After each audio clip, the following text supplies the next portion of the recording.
All right, well, let's talk to Dan Mitchell. He's at the Cato Institute, an expert in tax policy. So, Dan, we're used to looking at the health care proposals in terms of how much it's going to cost, but now we have all these figures about how much the CBO claims we will get in taxes and fees. Are those claims realistic?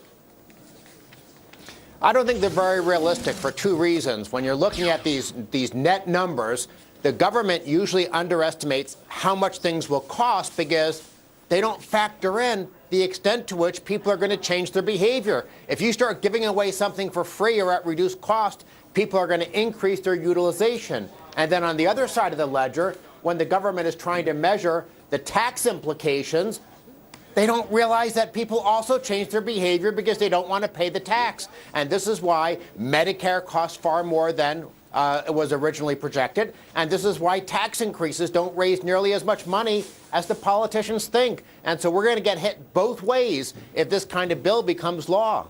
Dan Mitchell, another question about the taxes. The penalty tax on those who aren't getting insurance right now, they don't like to call it a tax, they call it a fee at the White House, but it adds up to only $4 billion over 10 years. You compare that to the $221 billion in the excise tax.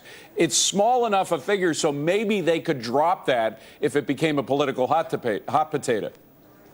Dan Gaynor. Well, certainly the $4 billion figure is so low that it must not be a real significant tax or fee, because if we genuinely have 30 to 47 million uninsured and over 10 years you're only going to collect $4 billion, that's obviously a very, very tiny fine, fee, tax, whatever you want to call it. So I suspect the administration is simply trying to get the camel's nose under the tent so then they can squeeze people with higher taxes to force them into some sort of government-defined insurance package. But then the key thing to remember, if there's any sort of public option, it's going to be like turning health care into Fannie Mae and Freddie Mac. A public option is a ticking time bomb that will self-destruct on taxpayers.